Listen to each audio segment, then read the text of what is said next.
नमस्कार मित्रों, आप सभी को मैं डॉक्टर विजय देवी सिंह आप सबका फिर से एक बार स्वागत करता हूं आज के सेशन में, जहां बात करने वाले हैं हम अब तक पूछे गए तमाम शानदार प्रश्नों के बारे में। वो प्रश्न जो आपकी तैयारी में चार चांद लगाने का काम कर सकते हैं। तो आइए देखते हैं क्या कुछ खास रहने वाला है और आपकी तैयारी का अब ये जो लास्ट से समय आया है वो मैं नहीं समझता कि आप में से कोई भी कमी छोड़ने वाला है। आज का जो पहला प्रश्न है मित्रों, ध्यान से देखिएगा। और प्रश्न क्या कह रहा है हमसे, तो भाई देखिएगा, इसमें कहा कि 2022 में ये पूछे हुए प्रश्न है जिसमें कहा है भाई निम्नलिखित में से कौन सा कथन जो है वो असत्य है।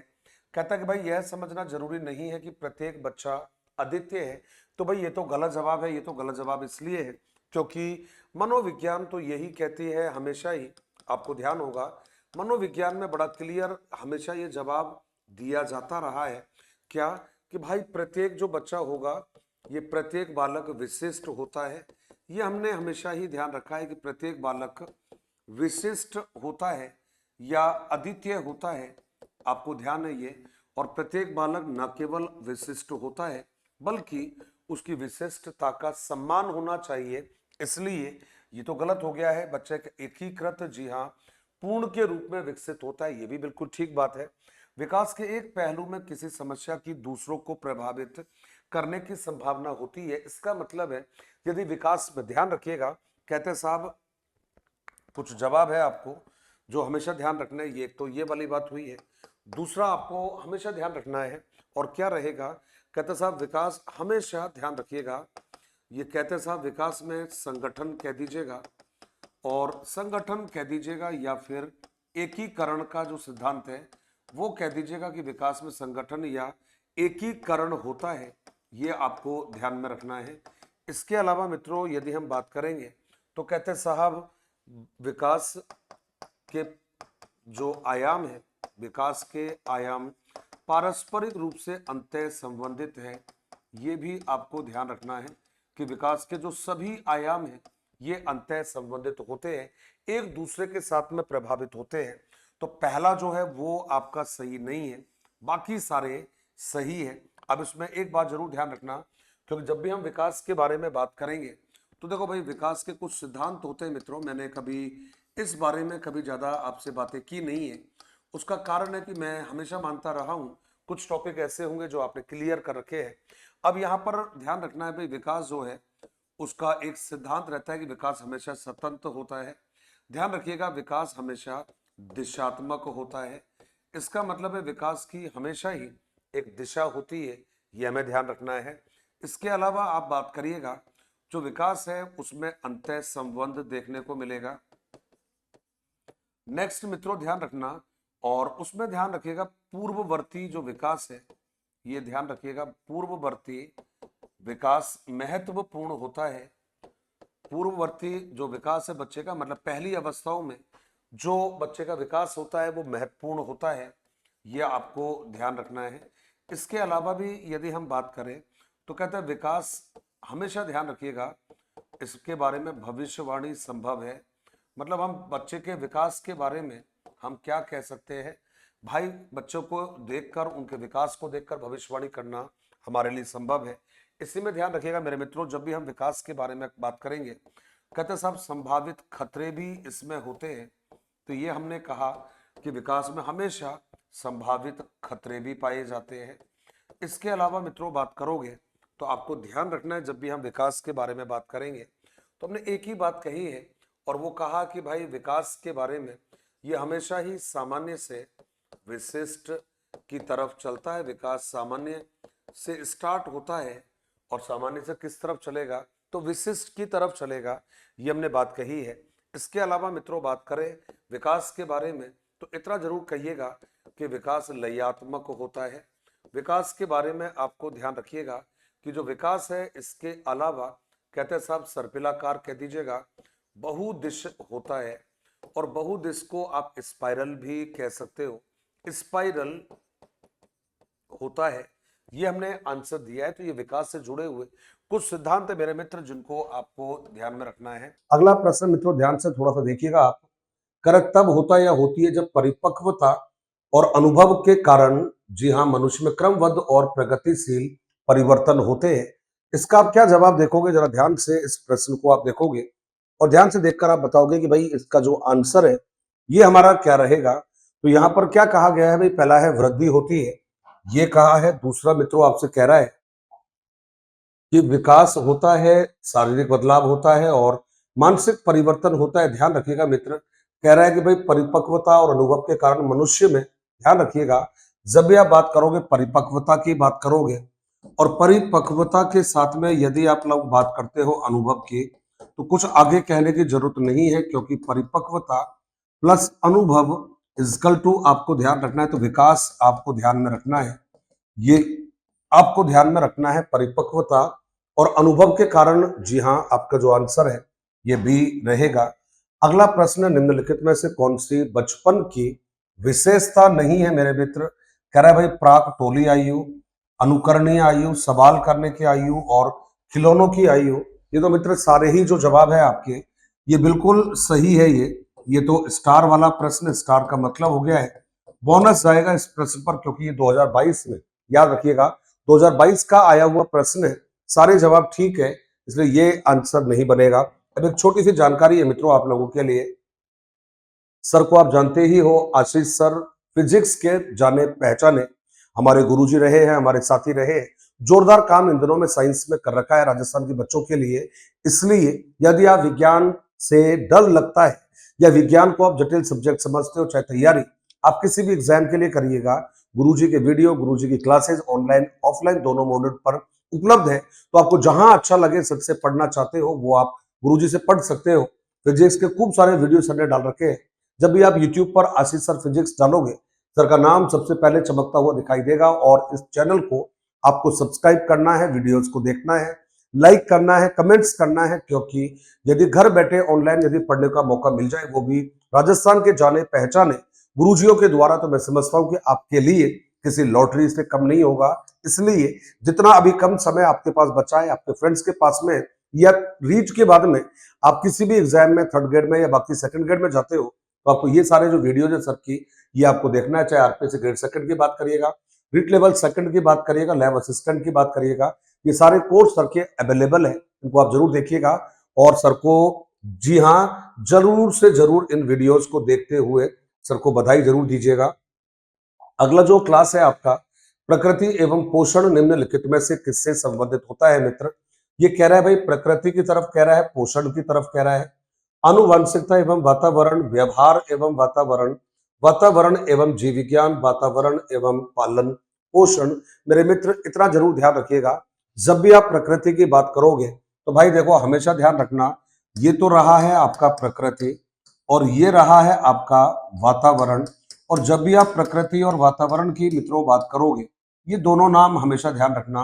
कौन कौन सा? प्रकृति के साथ में आपको जाना है आनुवंशिकता, और दूसरी तरफ आपको जाना है वातावरण के साथ में। बहुत इंपॉर्टेंट माजरा है ये, परीक्षा में आता है, ये आपको अच्छे से मालूम है और इसको कभी आप गलती में या हल्के में मत लेना। हमें पता है आनुवंशिकता का जो वाहक है, ये जीन आपने बताए हैं आनुवंशिकता का वाहक। वातावरण के बारे में बाइगोत्स्की आप सभी को मालूम है, इन्होंने थ्योरी आपको दी है, और बाइगोत्स्की ने जो थ्योरी आपको दी है मित्र, उसी को आपने कहा है सामाजिक सांस्कृतिक, जी हाँ, का सिद्धांत आपने कहा है।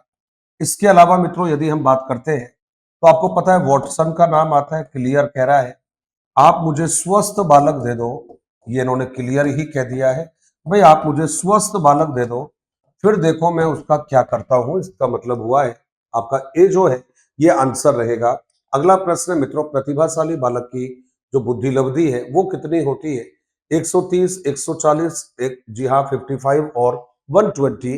इतना याद रखिएगा। यदि क्रो क्रो के हिसाब से बात करोगे तो ये भाई क्रो एवं क्रो ने कहा है 130 से ज्यादा होती है, लेकिन टर्मन की जब बात करोगे, टर्मन ने क्या कहा है, और उसमें केवल और केवल हमें इतना ही ध्यान रखना भाई 140 प्लस होती है इनकी। और ये वो 1% बालक होते हैं जिनका आईक्यू सबसे ज्यादा पाया जाता है। आइएगा मित्रों, लौटते हैं अगले प्रश्न की तरफ। कहता है स्कूलों को व्यक्तिगत विभिन्नताओं का ध्यान रखना चाहिए, क्योंकि प्रत्येक छात्र को विशिष्ट महसूस करवाने हेतु। तो भाई स्कूल में बच्चों को विशिष्टता महसूस करवाना हमारा उद्देश्य नहीं है। छात्रों के बीच के अंतर को कम करने के लिए भाई ये भी कोई उद्देश्य नहीं है। छात्र छात्राओं की क्षमताओं और प्रदर्शन को नहीं जानने के लिए, तो बिल्कुल ही गलत है ये तो। कहता है समझने के लिए छात्र सीखने में समर्थ या असमर्थ क्यों हो रहे हैं। 100%, क्योंकि इसमें निदान भी है और इसमें उपचार भी है। आप जानोगे तभी तो मालूम चलेगा कि भाई आखिर बच्चे में क्षमताएं क्या है, बच्चा क्यों पिछड़ रहा है, बच्चा क्यों नहीं सीख रहा है, ये हमें तभी मालूम चलेगा। अब उसमें एक बात जरूर ध्यान रखिएगा, और वो क्या रहेगा, जब भी आपसे पूछेगा व्यक्तिगत विभिन्नताओं के बारे में मित्रों ज्यादा तो बात नहीं करनी है अपने को, क्योंकि समय थोड़ा कम रहता है अपने पास अब क्लासेस के लिए। फिर भी इसका जो जनक है मेरे मित्र वो क्या रहेगा, फ्रांसिस गाल्टन को इसका जनक आपने माना है, ये आपका एक आंसर रहेगा, फ्रांसिस गाल्टन वाला। और दूसरा जवाब आपको ध्यान रखना है मेरे मित्रों, कौन सा, कहता है सब दो बालक कभी एक समान नहीं होते। ये आपने यहां पर मेंशन कर दिया कि भाई दो बालकों की जो क्षमताएं हैं, ये क्षमताएं कभी एक समान नहीं होती है, कभी एक समान नहीं होती है। ये देखो मित्रों, आपने कहा कभी एक समान नहीं होती है, ये एक छोटा सा आपको विचार ध्यान में रखना है। आगे चलेंगे हम अगले प्रश्न की तरफ। कहता 16 वर्ष आयु का बच्चा बुद्धि लब्धि परीक्षण में 75 अंक प्राप्त करता है, उसकी जो मानसिक आयु है ये वर्षों में क्या होगी। क्या ज्ञात करने के लिए कह रहा है, मानसिक आयु। मानसिक आयु का मतलब होता है MA। MA कैसे ज्ञात करेंगे, तो मित्रों पहले तो IQ हमें दे रखा है, IQ के साथ में हमें दे रखा है आपका CA दे रखा है, ये 100 आ जाएगा। अब इस फॉर्मूले को यदि बात करते हैं तो आपका MA इक्वल टू 75 और फिर आपने कहा है ये 16 आ जाएगा, यहां पर आपको 100 रखना है। अब मित्रों यदि हम इसको मल्टीपल करते हैं तो भाई देखिएगा इस तरह से आपको करना पड़ेगा, और 16 को यदि हम 6 को यदि 5 से करते हैं 30 आते हैं, 3 आ गया है, 6 7 जा 42, 42 और 3 45 यहां पर आया है आपका। फिर आपने कहा ये भाई 5 आ गया है और ये आपका 7 आ गया है, तो ये आपका 0 रहा और ये 0 रहा। 7 और 4 11, 11 और 1 12 और 12, जी हाँ 100, और अपॉन आपने किया है 100। तो भाई देखो जी ये 2 जीरो से आपकी 2 जीरो कट जाती है, तो आंसर आपका कितना रहता है मित्र, 12 आपका आंसर रहता है। मतलब जो आंसर है आपका ये 12 रहेगा। अब इसमें एक बात जरूर ध्यान रखना कि भाई जब भी आपसे स्टर्न पूछेगा और स्टर्न के साथ में यदि कुहलमान पूछेगा मित्र, तो आपको ध्यान रखना है 1912। और 1912 में क्या ध्यान रखना है भाई, इन्होंने फॉर्मूला दिया है हमें MA/CA। और जब भी हमारे पास टर्मन आएगा तो टर्मन में हमें ध्यान रखना है 1916 में, और इनका जो फॉर्मूला है वो ये था भाई MA/CA और मल्टीपल 100। भाई ज्यादा कुछ नहीं है, बस यही अपने को ध्यान रखना था। अगला जो हमारा प्रश्न रहेगा मित्र वो कह रहा है प्रत्येक व्यक्ति का कार्य निश्चित योग्यताओं का प्रतिबिंब होता है, किसी विशेष कार्य को करने में व्यक्ति अपनी समझ मानसिक योग्यताओं में से कुछ को प्रतिदर्श के रूप में चुनाव कर लेता है। यह सिद्धांत दिया है, तो भाई आंसर तो ये हो गया हमारा प्रतिदर्श। थॉर्नडाइक की जो थ्योरी है, थॉर्नडाइक में जो थ्योरी दी है हमें, इसे आपने नाम दिया है बहुकारकीय बुद्धि कहा है। क्या नाम दिया है भाई, तो इसमें हमने नाम दिया है बहुकारकीय बुद्धि कहा है। थर्स्टन का जब नाम आएगा तो थर्स्टन में भाई हमने समूह कारक नाम जोड़ा है, तो ये समूह कारक वाले हो गए। गिलफोर्ड जो है मित्र त्रिआयामी वाले हो गए। और फिर आपने कहा है थॉमसन, थॉमसन को आप न्यादर्श कह दो एक ही बात है, इसको आप प्रतिदर्श कह दो वो भी एक ही बात है। तो कुल मिलाकर आपका जो आंसर रहेगा वो डी हो गया है, और डी का मतलब हो गया है मित्र थॉमसन हो गया है। अगला प्रश्न, निम्न में से कौन सी व्यक्तित्व मापन की प्रक्षेपी विधि है मित्र, कहता है निर्धारण मापनी, अवलोकन विधि, साक्षात्कार विधि, कथानक संप्रत्यय, प्रशिक्षण विधि, जिसको मित्रों आपने TAT कहा है। जल्दी से वापस आ जाइएगा, और जल्दी से वापस आने के बाद देखिएगा यदि आपसे प्रक्षेपी यदि विधि पूछेगा तो भाई देखो ये नाम आज अभी आप ध्यान रख लेना। पहला होता है IBT, इसको कहते हैं शाही धब्बा परीक्षण। दूसरा रहेगा आप लोगों का TAT, ये रहेगा आपका CAT। नेक्स्ट रहेगा आपका WAT, फिर रहेगा आप लोगों का PFT, अब आपने कहा सर आई बेटी हो गया है, ये हरमन रोसवार्क का है, इसको आपने कहा है शाही धब्बा परीक्षण आपने कहा है। टीएटी हो गया है आपका मॉर्गन और मुर्रे का, जिसको आपने थीमेटिक ए परसेप्शन टेस्ट आपने कहा है। TAT child a perception test है लियोपोल्ड बेलक आपने कहा है। डब्ल्यूएटी वर्ड एसोसिएटेड टेस्ट कहा है, ये आपका रहा है फ्रांसिस गाल्टन आपने कहा है मित्र। फिर रहेगा पीएफटी और पिक्चर प्रेस्टेशन टेस्ट रोजेन बेग का रहेगा। और फिर रहेगा मेरे मित्रों याद रखिएगा, और ये रहेगा एससीटी, और एससीटी का मतलब हो गया है जी हाँ सेंटेंस कंप्लीशन टेस्ट। और यहाँ पर आपके पास कई नाम आ जाते हैं, जैसे कि आपका रोहड़े आ जाएगा, हाइड्रेथ आ जाएगा। ये सारे वो विद्वान हैं जिन्होंने इस प्रकार के टेस्टों में अपना योगदान दिया है। अगला प्रश्न, सृजनात्मकता मुख्यतः किससे संबंधित होती है? अति सक्रियता, कम बोधगम्यता, अभिसारी, अपसारी के साथ में। अभिसारी का संबंध जो रहता है मित्रों बुद्धि से रहता है, ध्यान रखिएगा। अपसारी का जो संबंध है ये रहेगा आपका सृजनात्मकता के साथ में। इतना जरूर याद रखिएगा, सृजनात्मकता के तत्व होते हैं 4। पहला हो गया है धारा प्रवाही, मित्रों बोलना है आप लोगों को। धारा प्रवाही के अलावा आपको एक और शब्द बोलना है, और ये रहेगा मित्रों, धारा प्रवाही हो गया है, लोचशीलता भी हो गया है। लोचशीलता के अलावा मौलिकता भी हो गया है। और मित्रों मौलिकता के अलावा फिर रहेगा आपका धारा प्रवाही, आपका आंसर रहेगा। तो कुल मिलाकर ये सारे जो जवाब है, सारे जो नाम है, ये हमने डी यहां पर आंसर के तौर पे रखा है। अगला है निम्नलिखित में से कौन सी स्थिति समायोजन को बढ़ावा देती है? तीव्र चिंता तो मित्रों बाधा उत्पन्न करती है। अपराध बोध के बारे में जुनूनी सोच, ये भी प्रॉब्लम है। बीमारी का डर, विक्षिप्त भय और चिंता से मुक्ति, ये मेरे मित्रों ध्यान रखना, बच्चे को समायोजन से मुक्ति दिलाती है। इसका मतलब हुआ आपका जो आंसर है ये डी रहेगा। अब यदि कोई पूछेगा आपसे समायोजन के बारे में, तो जब भी आपसे पूछे समायोजन के बारे में, तो उसमें इतना सा आपको जवाब ध्यान में रखना है। और जब भी आपसे पूछेगा समायोजन के बारे में, कहता है व्यक्ति आवश्यकता कह दिया है मेरे मित्र, आवश्यकता आपने कहा है। और आवश्यकता के अलावा यदि बात करोगे तो इसमें कुछ बातें और है जो आपको ध्यान में रखनी है। आवश्यकता, आवश्यकता के साथ में समय, और समय के साथ में मित्रों परिस्थिति कहा है आपने, के अनुसार व्यवस्थित होना। यदि कोई ऐसा कर लेगा तो आप समझ जाना वो व्यक्ति जो है वो व्यक्ति समायोजित रहेगा, ये आपने कहा है। अगला जो बिंदु है आपके सामने, प्रतिभाशाली बालक के लक्षण क्या रहेंगे? देखो, अभिव्यक्ति में नव्यता होती है, जिज्ञासा ज्यादा होती है, वार्तालाप प्रियता ज्यादा हो को जरूरी नहीं है, अति सक्रियता हो ज्यादा जरूरी नहीं है। आपका आंसर क्या रहेगा? 1 और 2 रहेगा मेरे मित्र। और 1 और 2 का मतलब होता है आपका बी आंसर सही है। अब उसमें हमें एक बात जरूर ध्यान में रखनी है, कौन सी वाली बात रहेगी मित्रों? एक तो ये आपको ध्यान रखना है, कहता कठिन कार्यों में रुचि होती है। ये वो बच्चा है जिसका कठिन कार्य में रुचि होती है मेरे मित्र, ध्यान रखिएगा। कहते हैं मानसिक क्षमताओं में निपुण होता है, मानसिक कार्यों में ये बंदा निपुण होता है। तो आपने कह दिया सर मानसिक कार्यों में ये बंदा निपुण रहेगा। इसके अलावा मित्रों आपको बताना पड़ेगा, ये बच्चा समस्या समाधान में निपुण होता है। ये कुछ ऐसी बातें हैं समस्या समाधान में ये बच्चा निपुण होगा या निपुण रहता है। ये कुछ पॉइंट्स है जिनको आपको ध्यान में रखना है।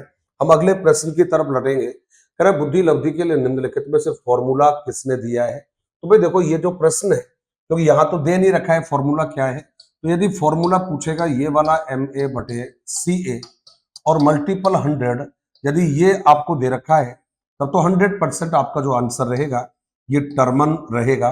और ये दिया है इन्होंने 1916 में दिया है मेरे मित्र, ध्यान रखिएगा। यही वो बंदा है जिसको बुद्धि, जी हाँ, अल्फ्रेड जो विने है मित्र, यही वो बंदा है जो बुद्धि परीक्षणों का जनक है। ये बुद्धि परीक्षणों का जनक रहने वाला बंदा है ये। और दूसरा जो आंसर रहेगा बुद्धि परीक्षणों का जनक भी आपने इसी को माना है। और बुद्धि परीक्षणों के जनक के अलावा क्योंकि 1905 में इन्होंने ये शुभ काम किया है, दूसरा जो जवाब रहेगा बुद्धि परीक्षणों के जनक के अलावा, यही वो बंदा है आपका, जी हाँ, जिसने आपको मेंटल एज, मानसिक जो आयु है, उसका जो कॉन्सेप्ट है वो भी आपको दिया है 1908 में। तो कुल मिलाकर बंदा जोरदार है। फ्रांसिस गाल्टन रहेगा, ये व्यक्तिगत विभिन्नताओं का जनक है। ये व्यक्तिगत विभिन्नताओं का यदि कोई जनक होगा तो ये व्यक्तिगत विभिन्नताओं का जनक यही वाला बंदा है, जो आपको ध्यान में रखना है। तो आंसर यहाँ पर बी रहेगा। मित्रों जल्दी से आइएगा अगले प्रश्न की तरफ। रवि का बुद्धि परीक्षण इंगित करता है कि वह औसत से लेकर औसत से अधिक बुद्धिमान की श्रेणी में आता है। हालांकि पढ़ने में, वर्तनी, सामाजिक विज्ञान और विज्ञान में उसका ग्रेड बहुत कम है, उसके गणित के ग्रेड काफी अधिक है। रवि लेखन कौशल में अच्छा है, रवि में अधिक संभावना क्या रहेगी? अब मेरे मित्रों क्या कह रहा है ये? पढ़ने और लिखने में कह रहा है, यहां दिक्कत आ रही है। तो देखो मित्रों, ये डिस्कैलकुलिया तो नहीं है, जो गणित में तो अच्छा दे रखा है इसको आप लोगों ने। अगला कह रहा है मेरे मित्रों, ध्यान रखिएगा, डिस्ग्राफिया लेखन में भी अच्छा है। तो इसको प्रॉब्लम कहां पर आ रही है? देखो, पढ़ने में दिक्कत आ रही है, वर्तनी में दिक्कत आ रही है। इसका मतलब हो गया है ये रहेगा आपका डिसलेक्सिया। डिसलेक्सिया को आपने मित्रों कहा है, चाहे तो पठन कह देना और चाहे वाचन का, जी हाँ, प्रॉब्लम कह देना। ये आपके दोनों यहां पर जवाब रहेंगे। तो आपने यहां पर सी विकल्प को चुना है। कहता है सीखना व्यवहार में उत्तरोत्तर सामंजस्य की एक प्रक्रिया है। यह कथन किस शिक्षाविद के द्वारा दिया गया है? तो मित्रों आंसर कह रहा है स्किनर, वुडवर्थ, क्रोकरो और गेट्स और अन्य के द्वारा। तो मित्रों यहां पर स्किनर इसका आंसर रहेगा। वुडवर्थ ने कहा है ज्ञान, और ज्ञान के अलावा मित्रों इसने प्रतिक्रिया कहा है। क्रो की डेफिनेशन काफी फेमस है, क्योंकि इसने तो केवल कहा है, देखो मित्रों, नवीन ज्ञान कहा है। नवीन ज्ञान के साथ में इसने आदतें भी जोड़ी है, और मित्रों आदतों के साथ में इसने अभिवृत्ति भी जोड़ा है। तो ज्ञान हो गया है, आदत जोड़ा है और अभिवृत्ति जोड़ा है। और गेट्स ने कहा मित्रों अनुभव, और अनुभव के साथ में एक और नाम जोड़ दिया, इसने प्रशिक्षण जोड़ दिया है। तो कुल मिलाकर यदि आप देखोगे तो आपका जो आंसर रहेगा, ये आपने जोड़ा है, तो आपका आंसर जो रहेगा वो ए रहेगा। जल्दी से आइएगा। और अगला जो प्रश्न है मेरे मित्रों, कहते हैं कक्षा 2 की छात्रा सृष्टि को अध्यापक ने मूल गणित विषय के सवाल करवाए। अगले दिन उसने बाजार में सामान खरीदने के उपरांत दुकानदार द्वारा दी गई योग की गलती को चिन्हित करके सही करवाया। यह अधिगम का कौन सा प्रकार रहेगा? अब मित्रों ध्यान से, इसमें जो ऑप्शन है आपके, उनको आपको चेक करना है और बताना है कि क्या इसको नकारात्मक कहना ठीक है, क्या क्या इसको आप लोगों ने सकारात्मक कहा है मित्र? क्या ये कहना ठीक है? क्या क्या आप लोगों ने, जी हाँ, इसको द्विपक्षीय कहा है? क्या ये आपका ठीक है? क्या क्या आप इसको, जी हाँ, शून्य कहोगे? ये आपका कहना ठीक है? तो कुल मिलाकर मित्रों यदि देखोगे तो ये तो भाई सकारात्मक हो गया ना उसका। ये कौन सा हस्तांतरण है? सकारात्मक आपका आंसर रहेगा। एक व्यक्ति में एक समय पर दो विपरीत इच्छाओं का होना क्या कहलाता है? मित्रों द्वंद्व कहलाता है। ये तो इधर गिरू कुआं उधर गिरू खाई, ये क्या कहलाएगा? क्या दिखाता है आपने? द्वंद्व को आपको दिखाता है ये। अगला आंसर है आपका कुंठा। और मित्रों कुंठा जो रहेगा, इस कुंठा को आप कैसे बताओगे? कहते हैं बार बार प्रयत्न पर भी असफल होना, बार बार प्रयत्न या प्रयास पर भी असफल रहना। ये देखो भाई आपका कुंठा हो गया है, ध्यान रखना है आप लोगों को। अगला रहेगा चिंता, आपने कहा है। और जब चिंता की पूछोगे मेरे मित्रों, कहता है ये सब अचेतन मन के का परिणाम है, ये अचेतन मन का कारण है, ये ध्यान रखिएगा। अगला मित्रों आपने कहा है दबाव। दबाव कब उत्पन्न होता है? जब हमारे सामने कोई सम्मान का प्रश्न आ जाए। सम्मान के अलावा मित्रों बात करोगे तो हो सकता है सम्मान का आ जाए, सफलता का कोई प्रश्न आ जाए। तो जब हम इनके बारे में सोचते हैं तो हम किसके शिकार होते हैं? दबाव के शिकार होते हैं। जल्दी से देखिएगा, निम्न में से किस सिद्धांत को पुनर्वलन का सिद्धांत भी कहते हैं? क्रिया प्रसूत अनुबंधन का सिद्धांत मित्रों बीएफ स्किनर का सिद्धांत है ये आपको ध्यान रखना है। अगला जो सिद्धांत है आपका उद्दीपक अनुक्रिया, थॉर्नडाइक का सिद्धांत है ये इसमें ध्यान रखना है आप लोगों को। अगला है आपका शास्त्रीय अनुबंधन का सिद्धांत, पेवलोव का सिद्धांत है मित्र ये। और ये कह रहा है अंतर्दृष्टि, ये हो गया ना भाई, गेस्टाल्टवादी हो गया है। तो कुल मिलाकर देखोगे, आपसे पूछा है पुनर्वलन, तो ये रहेगा आपका अनुबंध क्रिया प्रसूत अनुबंधन का सिद्धांत। अब इसमें दो बातें ध्यान रखिएगा। पुनर्वलन का जो सिद्धांत है मित्रों, ध्यान रखिएगा, ये जो रहेगा आंसर, यहां पर तो आपको आंसर देना है। क्लार्क हल्का है ये, और किसी का हो ही नहीं सकता। लेकिन यदि कहोगे इसका जो प्रयोग है, ये प्रयोग किसने किया है, तो प्रयोग में मित्रों ध्यान रखना, फिर आपका जवाब रहेगा बीएफ स्किनर रहेगा। तो ये कुछ बातें आपकी ऐसी है जो आपने आंसर दिया है, बीएफ स्किनर है, क्लार्क हल है। कुल मिलाकर ए आपका आंसर रहेगा। हमने अगला दिया है, निम्नलिखित में से उस उदाहरण का चयन कीजिए जो आंतरिक अभिप्रेरणा को दर्शाता है। वंदना परीक्षा में अच्छे अंक प्राप्त करने के लिए कठोर परिश्रम कर रही है, जिससे वह अपने माता पिता से उपहार प्राप्त कर सके। उपहार वाह होता है मेरे मित्र। उर्मिला फटाफट गृह कार्य समाप्त कर रही है, क्योंकि गृह कार्य समाप्त करके वह टीवी देखना चाहती है। ईला बहुत सारी पुस्तकें पढ़ रखी है, क्योंकि वह जिले में प्रथम स्थान प्राप्त करके विद्यालय का नाम जिला स्तर पर रोशन करना चाहती है। क्यों कर रही है भाई? वो प्रथम स्थान प्राप्त करने के लिए पढ़ रही है मित्र। ये तो तीनों के तीनों ही वाह अभिप्रेरणा है। मेघा अपने परियोजना कार्य के लिए विविध स्रोत तलाश कर रही है, क्योंकि वह नई जानकारी प्राप्त करने में रुचि। ये हो गया ना भाई। कैसे पकड़ोगे आप लोग? जब भी आपसे आंतरिक अभिप्रेरणा पूछेगा, क्या पूछेगा मित्रों? जब भी आपसे आंतरिक अभिप्रेरणा के बारे में पूछोगे, एक बात जरूर ध्यान रखना, इसमें हमेशा आती है, देखो भाई, रुचि आएगी, इसमें हमेशा जिज्ञासा आएगी मेरे मित्रों। रुचि हो गई है, जिज्ञासा हो गई है, पसंद भी हो गई है, इसमें मित्रों तत्परता भी रहेगी। तो जब आपने कहा है रुचि, जिज्ञासा, पसंद और तत्परता आपका आंसर रहेगा, ये हमने आंसर दे दिया है आपका, और यहां पर रहेगा आपका सी आंसर रहेगा। निम्न में से किसने अधिगम सिद्धांत का प्रतिपादन नहीं किया है? थॉर्नडाइक ने तो किया है मित्र, स्किनर ने भी किया है, कोहलर ने भी किया है मित्र। किसने नहीं किया है? बीएस ब्लूम ने नहीं किया है। तो बीएस ब्लूम ने क्या किया है? फिर ध्यान रखना, इसने किया है उद्देश्यों का वर्गीकरण किया है मित्र। इसने किया है उद्देश्यों का वर्गीकरण, आपने किया है, ध्यान रखना है। उद्देश्यों के वर्गीकरण के बाद में इसने दूसरा जवाब आपको दिया है, और उद्देश्यों के वर्गीकरण के बाद में हमने दूसरा आंसर दिया है। यही वो बंदा है जिसने उद्देश्यों के वर्गीकरण के अलावा आश्चर्यजनक बुद्धि का कॉन्सेप्ट आपको दिया है। और मित्रों याद रखना आप लोगों को, यही वो बंदा है जिसने आश्चर्यजनक बुद्धि का कॉन्सेप्ट दिया है, उद्देश्यों का वर्गीकरण आपको दिया है, और यही वो बंदा है जिसने आपको मूल्यांकन उपागम दिया है। तो मैं समझता हूं मेरा पढ़ने वाला जो बच्चा है कभी गलती नहीं करेगा, क्योंकि यहां पर ये जो उपागम दिया है, इसमें आएगा आपका अधिगम अनुभव आएगा, अधिगम अनुभव निर्धारण आएगा।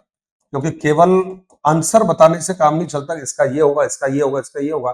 पता चलना चाहिए सही क्यों है, गलत क्यों है। क्योंकि ऐसा बताने वाले तो आपको बहुत मिल जाएंगे, बी होगा, सी होगा, डी होगा। भाई बी क्यों होगा ये तो बताओ यार। इतने बड़े चैनल पर, इतने बड़े नाम पर आप बता रहे हो बी सी डी, ये क्या बात हुई? अधिगम अनुभव का निर्धारण करना। दूसरा रहेगा अधिगम अनुभव प्रदान करना, अधिगम अनुभव प्रदान करना। और मित्रों अगला जो आपका नाम रहेगा, इसमें भी आपने नाम दे दिया है, और ये रहेगा आपका अनुभवों का आकलन करना। कुल मिलाकर अनुभवों का आकलन करना, ये आपका एक और नाम हो गया है आपका।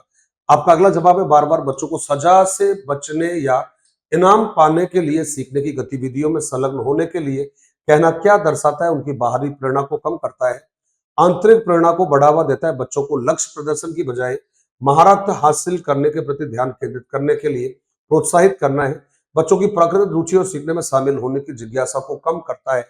आप क्या कर रहे हो? ये करना पड़ेगा, नहीं करोगे तो पिटाई हो जाएगी, नहीं करोगे डांट पड़ेगी, ऐसा नहीं करोगे, वैसा नहीं करोगे। ये भाई बच्चों की जो इंटरेस्ट है उसे आप कम कर रहे हो, परेशान कर रहे हो बच्चों को।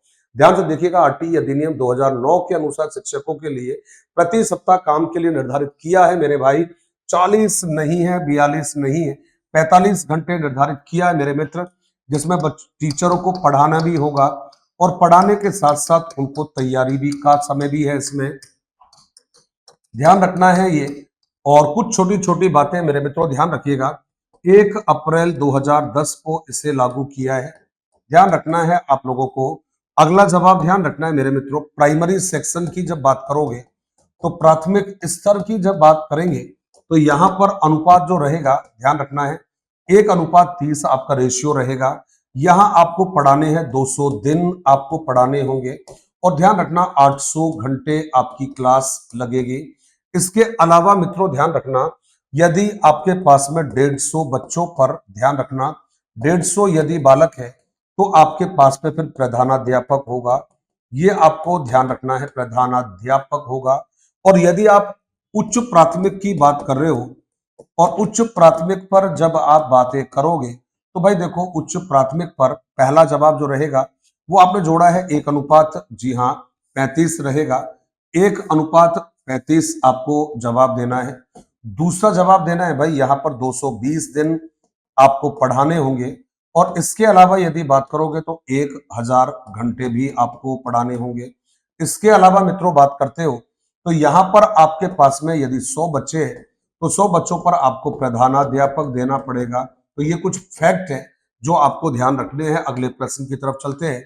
निम्न में से कौन सा एक उत्तम परीक्षण की विशेषताओं से भिन्न होता है? पहला है विश्वसनीयता। ध्यान रखना, परिणामों की बारंबारता को कहते हैं। किसे कहोगे? परिणामों की बारंबारता को कहते हैं मेरे मित्र, ध्यान रखिएगा। वैधता उद्देश्यों की पूर्ति को कहते हैं। उद्देश्यों की पूर्ति हो गई है ये। नेक्स्ट आपने कहा है वस्तुनिष्ठता, कहता है व्यक्तिगत प्रभावों से मुक्त होना। व्यक्तिगत प्रभावों से मुक्त होना, ये इसका आंसर हो गया, व्यक्तिगत प्रभावों से मुक्त होना। और अगला जो जवाब है मेरे मित्र अभिक्षमता, ये तो कोई आंसर होता नहीं है, ये तो व्यक्ति की बालक की अंतः शक्तियां होती है। ये आपने कहा है तो आपका आंसर नहीं होगा, ये डी आपका आंसर होगा, ध्यान रखना है ये।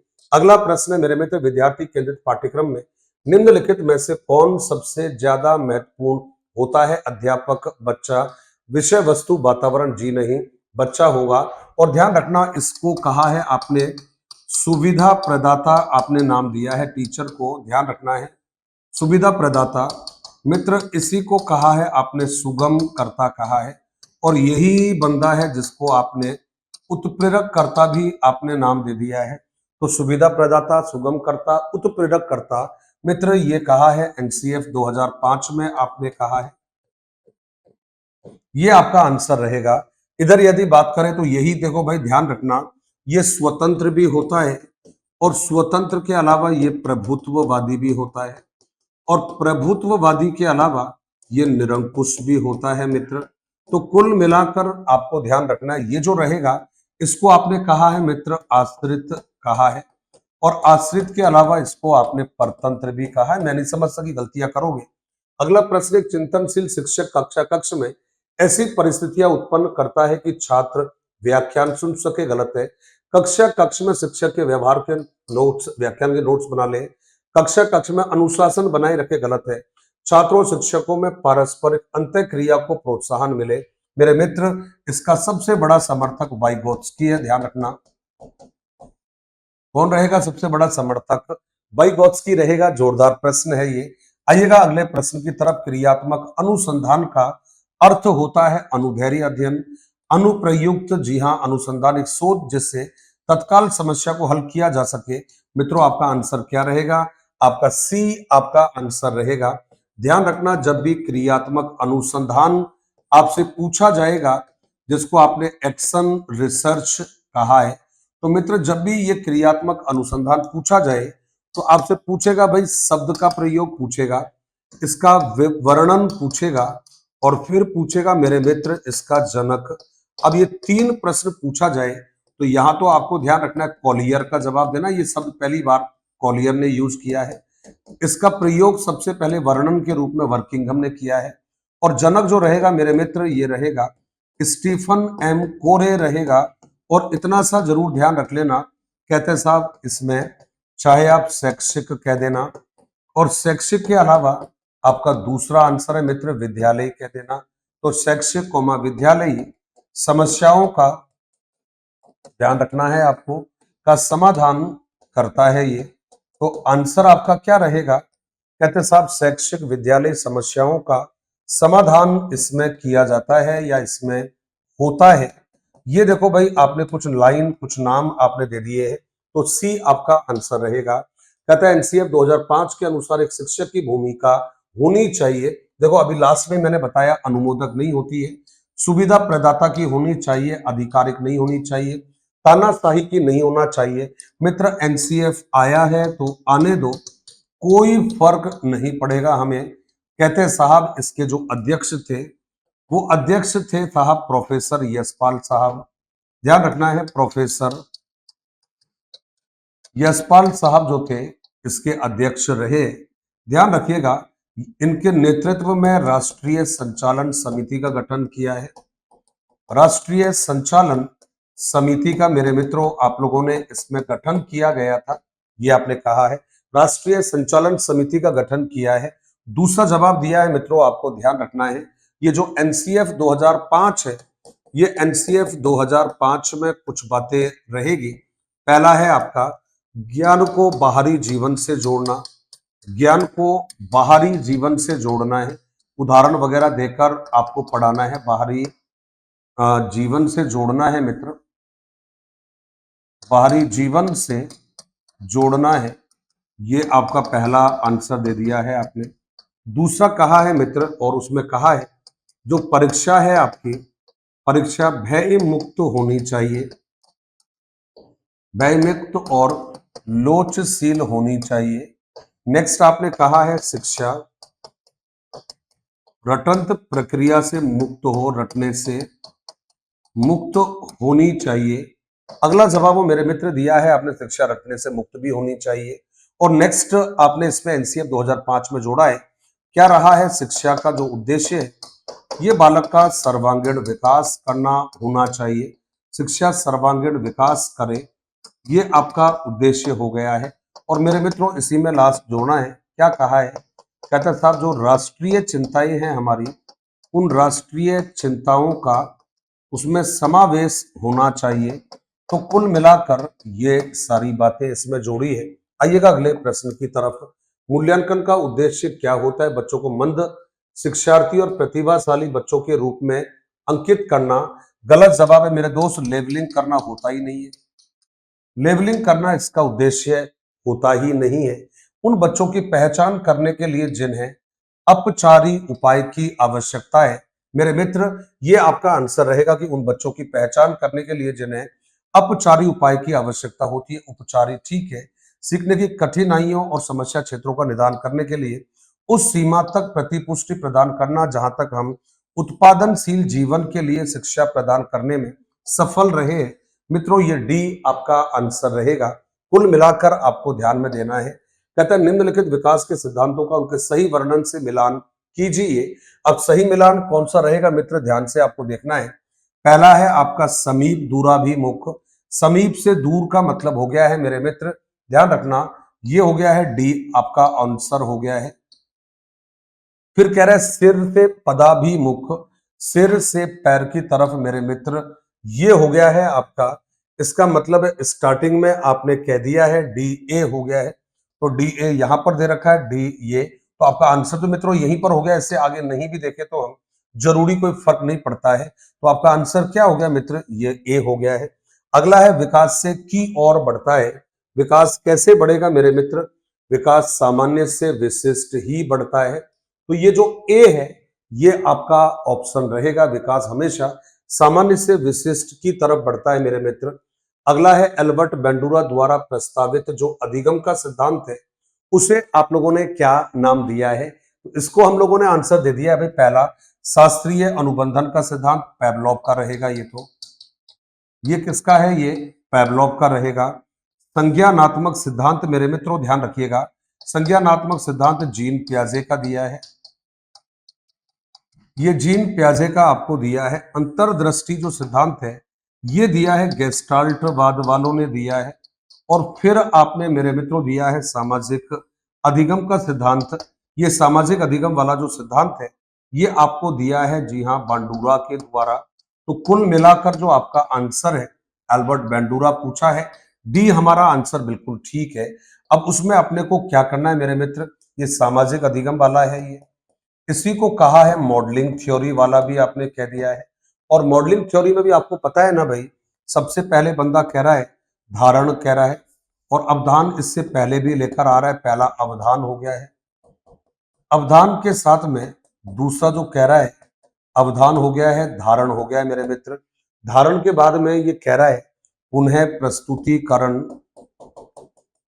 और पुनः प्रस्तुतिकरण के बाद में आपने आंसर दिया है, और पुनः प्रस्तुतिकरण के बाद में आपने पुनर्वलन कह दिया है। तो कुल मिलाकर ये चारों आपके आंसर रहेंगे जो आपको ध्यान में रखना है।